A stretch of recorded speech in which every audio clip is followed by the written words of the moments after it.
Today we'll be looking at a mallet finger taping technique. A mallet finger occurs when the extensor mechanism of the DIP is impacted.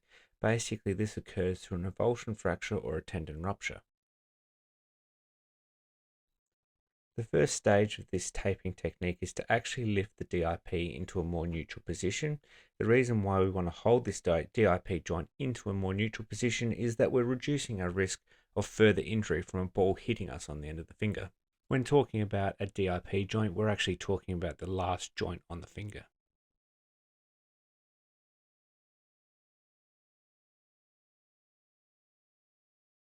As you can see, this tape crosses over the top of the knuckle, holding that last joint into a more neutral position. You can get away with a single piece of tape lifting the DIP joint, but I personally like to reinforce this with a couple of layers just because it adds some extra stability and extra protection. After lifting the DIP joint into a more neutral position, I personally like to add stability to the lateral collateral ligaments. So we're going to look to cross tape over the lateral side or lateral aspect of the DIP joint. This particular taping technique is designed for those people returning to sport or activity after a mallet finger injury.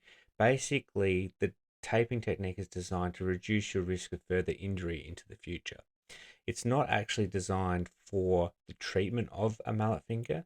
Rather, we recommend the use of a mallet splint.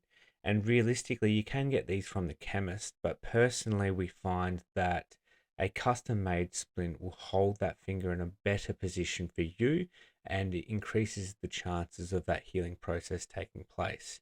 Now, something to keep in mind is that tendon injuries or tendon mallet finger cases are actually a lot harder to treat, and what we find is the non-union of these is highly probable, and therefore you need to stay in the splint for a lot longer period, whereas the bony versions seem to heal a lot easier. Now, this is one of the main reasons why you don't want to use this taping technique to treat this condition, is because your skin just won't manage the tape for the period of time, and you're likely to have skin breakdown, which will cause its own problems.